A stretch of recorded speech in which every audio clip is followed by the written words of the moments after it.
Hello, this is Shauna from the Foiled Fox, and I'm so glad you're with me today. I have a project that I absolutely loved making. This is the calendar. This is from Concord and Ninth. They've thought of everything. They have this calendar. It has all of the months, and they're all accurate. And for 2024, and they have the big 24 and hello and other goodies. And then I use the Build a Bloom, also from Concord and Ninth, to decorate my calendar, and they work great together. I also use their assorted color cardstock because it does match with their inks, and there's 48 colors here. It's a way to get all of your um, cardstock that you need all in one place, and you can kind of coordinate it. I cut them 4 1/4 by 6 1/4. That was a piece of chipboard at the for my back just to give it some strength. And then I use, you can see these are the fall colors. I'm working backwards. I use colors that kind of match the months. But you can do it monochrome or whatever color scheme that you love. And then I matched it to their inks, but of course you can use any inks that you would like, or any paper for that matter. I just made it easy, and they make it easy by having the coordinating inks, cardstock, and then these coordinating stamps, stamp and die to make this wonderful calendar. I have never done a calendar like this, and I have to say, I loved it. I was really surprised. Here I'm stamping the cover, and now I'm going to go on to January. You can see that I have 2024 off to the side. I'm going to use two different layouts, and I'm going to alternate months. And I'm going to coordinate the ink color with the color of the cardstock that I use, or maybe a little darker. On this one, because it's lighter, I'm using a little bit darker. This happens to be Harbor that I'm using, but you can again coordinate with whatever you would like. And I'm going to stamp every other month because I'm going to alternate patterns. Remember, I have the date, the 2024, the year, I should say, off to the left side. So every other one, so that's why you see me skipping to March. Now you see here, I'll show you. So there's January, and then that's February that I have in my stamp positioner. Then March. See, I skipped every other one just to give you an idea how I did that, and I stamped each one of these. So and you can see I'm getting into fall, and so I used those colors. But now this is my other layout for the alternating months. This is for February. I have the 2024 at the top. I hope you got that I had, it was just two different layouts, and I wanted to alternate months. Then I don't know what happened that I didn't show you cutting out all of the dies from this Build a Bloom, but you can see I cut out bunches of flowers and stems with leaves, and now I'm just arranging them on each of the month. I really recommend doing this kind of this way so that you have it all coordinated and you know just where you want them to go, so you don't feel like you're cut short when you start to glue these down. When you have all this prep work at one time where you have your months all done, then and all laid out, then when you get ready to glue them, it's going to be a lot easier. Now, because these papers stack up against one another, I didn't want glue to get in places that shouldn't go. So the best way I could find, and it worked great, is to have this spray adhesive. So I will have this all in the supply list, which is linked down below, but I just spray these and I put it in a box. This is a box that I get from for my cat's cat food, and I just put some copy paper in the bottom. And this way, they just act like a sticker because they're all sticky on the back, but that's the only place that they're sticky. So I don't have any glue oozing out in places I don't want it to ooze. And this was really an expedient way to get these flowers. Now I put these flowers a little high on this cover. They should have gone down a little bit because I need to allow for my binding at the top. You could actually bind on the side if you wanted to do that too. Now I used another piece of copy paper because again, I don't want to mess this up, and I don't want to get sticky stuff where I don't want sticky stuff. And when I turn these upside down, if I still had that spray adhesive on there, then it would have stuck to the front, and then I'd have it on the back too. So I didn't want to do that, so I changed papers every time I changed the months. But you can see how easy it is. It becomes kind of assembly line um, kind of way to put this together. So much easier when you've done all of your prep work ahead of time. You see, here's January, so I'm using that wintry colors with the white flowers. And that's what I did. I just kind of matched the colors and the flowers with the month. And I used different centers for, I used some yellow and some black and some light pink for some of the centers. That one doesn't want to stick down, but we'll get it down. Make sure it stays right in place where it needs to stay. And then I'm going to continue on. This is February. Pinks and reds, perfect for Valentine's Day. And I'm just going to spritz these. I'm not going to show you every month, but I'm just giving you a close idea on how I put these together. You see they fly around a little bit, but you manage to get the spray adhesive on there on the right side. And these just get stuck down the way they need to get stuck down, and they come together super fast. There's really no coloring. You could do it when you did coloring, but I just love just doing the flowers that were just cut out and of the paper, and they made a great look to the flowers. So I was very happy with just doing it that way. Now I went on and I did this with all of them, but then I took either a micron pen or a white gel pen, and I just added just a little bit of embellishment to the center. Obviously this white gel pen to the dark centers, and you can see I already went through the black with the lighter centers. And I just went through and just added a little bit extra, but here you can see each of the months that I did. And they have all these different flowers. And I'm just really, really pleased with how this turns out. I'm doing these as gifts, and I think they're fabulous gifts. And what a nice handmade gesture. You can see when I put them all together, they get kind of, this is a kind of thick. It's about 3/4 of an inch thick when you get done with all of this. These are all of them all laid out, and I'm just going to pick them up, making sure that I have all the months together the way they should be. But I just wanted to show you what they all looked like. And I actually did another one at the same time just to conserve. See how that's kind of has a thickness, and then I put my back to it. That's my chipboard. Now we have to get to the binding. Now I made this template of another piece of chipboard, and I have just a regular punch, a hole punch, and I made a template. And this way I could punch it in exactly the same place so that they all held together. These rings you can buy. I have them in the supply list, and they just fit in. You can either just do one if you wanted and have it flip this way, or you could do 3 across if you want to do it that way. You can also do them down the left side. I liked it where it flipped from at the top, but the sides also work. I was thinking of using some padding compound and showing you how to do that, but this is bulkier than I anticipated because of the flowers give a little bit of depth. See how that fit? You could do that. That's how you could bind this really quickly, and it's really colorful. These are wonderful rings to make to just add kind of to your project.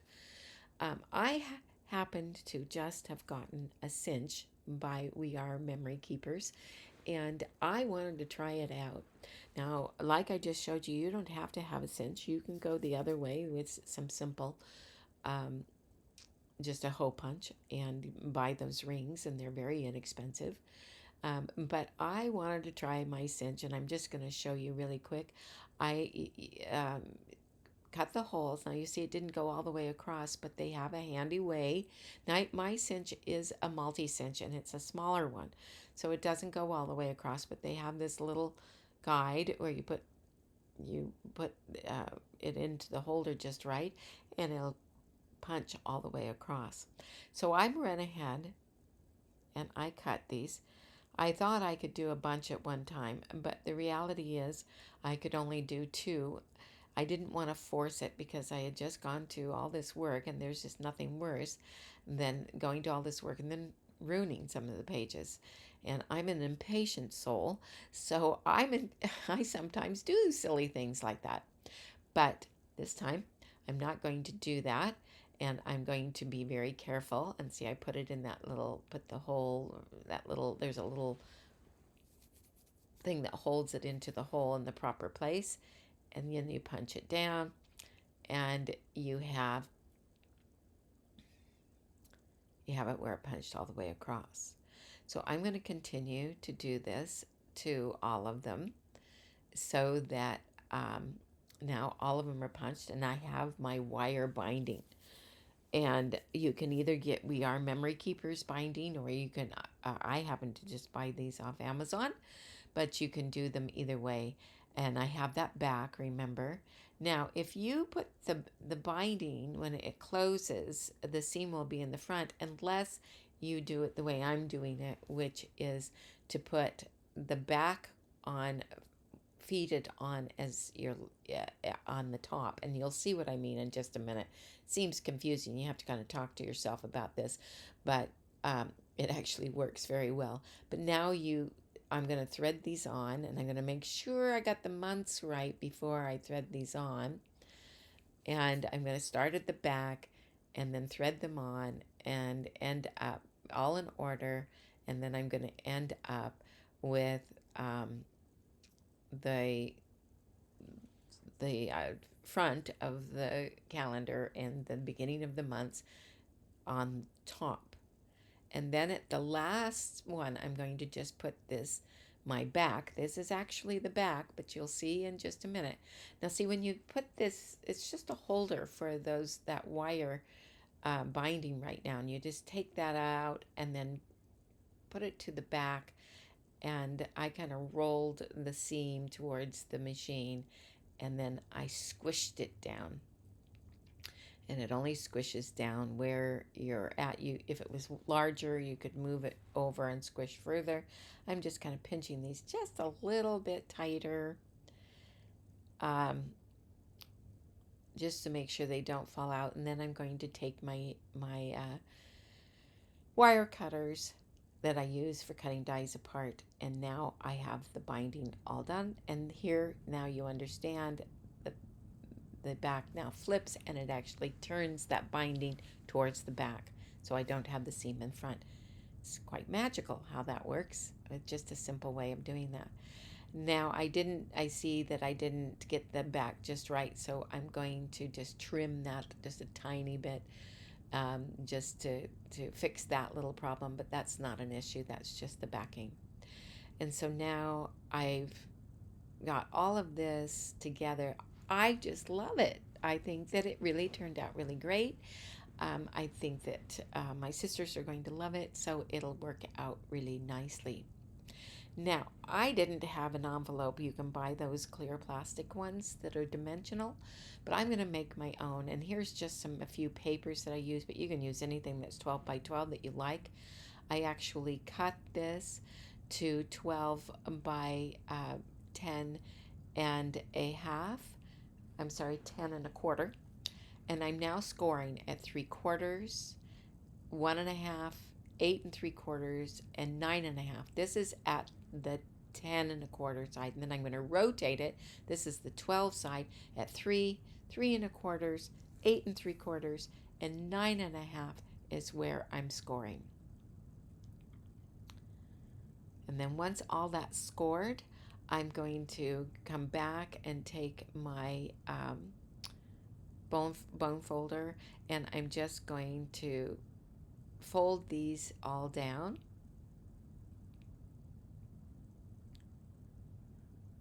just getting these nice and crisp so that I have a nice crisp hole. Now I'm doing this on the fly. I want to let you know I do a lot of envelopes on the fly, and these dimensional ones. So I didn't. So you'll see as I go along, I'm just kind of figuring it out as I go along. But I wanted to just show you. See, that fits very nicely. So that works out. That size fit really well. So now I'm going to open it up, and you can see how I'm having to form a box, but I need to do some trimming. So I'm going to trim up here. Now it actually goes a little bit higher up. Oh, sorry for my cat. I didn't cut that out because I needed to show you this, but my cat loves to sleep on my work surface. And now I'm just trying it out. As I said, I'm doing this on the fly and going, oh no, I need to cut this part off. Actually, I need to cut a little bit further. So what I'm going to do, and you're just kind of have to endure my fiddling. I'm going to cut all the way up to that top of that fold. Now I'm going to come here and I'm going to just trim this little corner off like that. And I cut to the diagonal just so that it makes a nice fold there. Now I have it. So on the other side, you can see how that looks. Now on the other side, I'm going to just cut that up to that fold line. And now I'm going to cut this all the way up at the top. And then I cut just slightly at an angle and I trim that away. So now this works the way I need it. I could trim those little flaps that fold in, but I want them to be a little bit longer because it's going to give strength to my my nice dimensional envelope. So I'm going to just trim this off because there's a little bit of excess, and I'm going to just do that to the other side as well.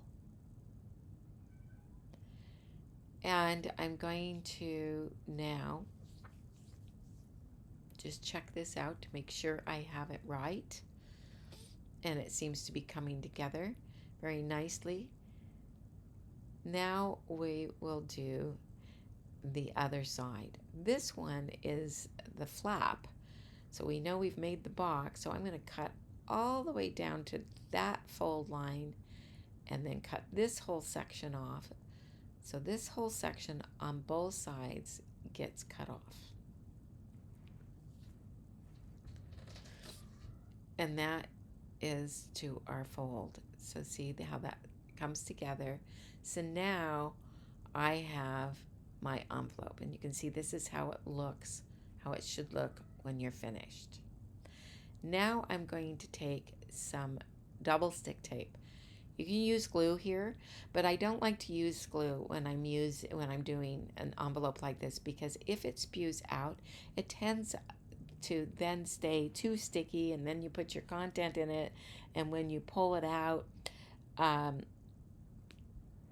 it sticks to your project. So this is a no mess using double stick tape. It's going to hold it together. And then I'm going to use double stick tape here just on that flap, flipping over to the wrong side.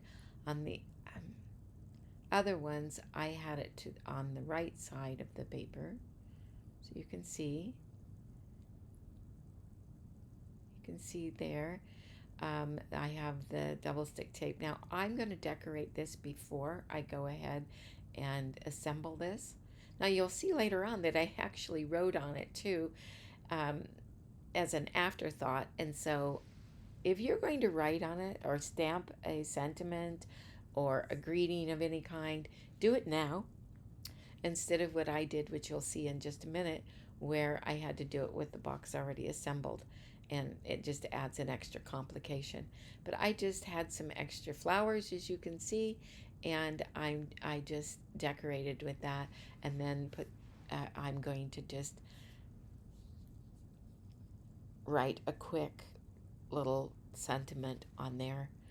But like I say, you can stamp it, you can put all flowers, you can not decorate it at all, just put a bow, anything like that. You can see here I use my micron pen to make it, to embellish the centers a little bit. Now we're going to peel off, we're going to put this together, we're going to peel off the release tape off of all of these.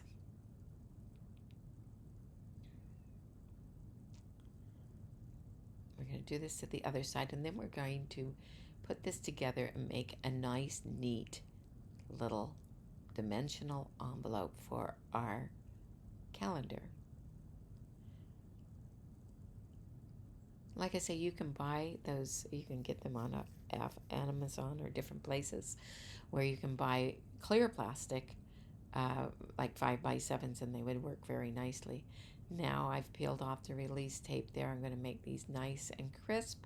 So I have a box all made, and my calendar now fits smoothly inside. And here is my front.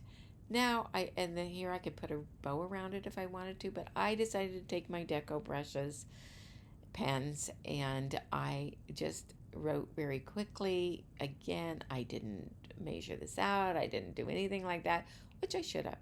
But I just wanted to do this really quick to just show you this is an option. You can stamp your sentiment or have no sentiment at all. So with this done, then I could still add a bow if I wanted to. But here we have our project all finished, and I'm really pleased with it. So I hope you enjoyed it, because I did. Here is just the front, just as we had made together. And then we'll go on to just show you a couple of more close-ups of some months, just to give you that one last look of these calendars, and hopefully it inspires you using the stamp and the dies and different colored cardstock, whatever you, and this is a great place to use your scraps, by the way. So just kind of recap, I used the Concord & Ninth 2024 calendar stamp, their Build a Bloom die set, and their assorted cardstocks. And their inks, I didn't put that, but they do coordinate. Or you can choose whatever ones, but I really give it a try. Fabulous gift. It was a lot of fun, and I was really, really pleased with it. And I want to thank you so much for being with us today. I hope you enjoyed it. If you did, give us a thumbs up. And if you haven't already, we'd love it if you subscribe. Thanks so much, and we'll see you next time. Bye.